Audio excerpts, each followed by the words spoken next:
How to make a TikTok video. To get started, first of all, open up the TikTok application on your phone. You will then be taken to the TikTok homepage. Here, you can explore and view TikTok Reels.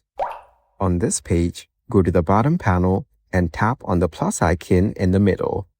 This is the TikTok camera screen. Here, you can take photos or videos to post on TikTok.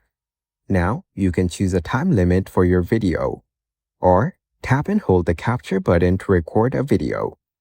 After recording, tap on Next at the bottom. Here, you can add a caption if you want. You can also manage other settings for this post.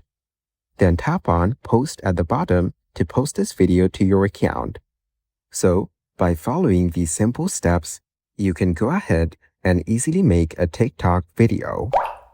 Thank you for watching. Please leave a like if this tutorial helped you, or leave a comment below if you have any questions related to the video.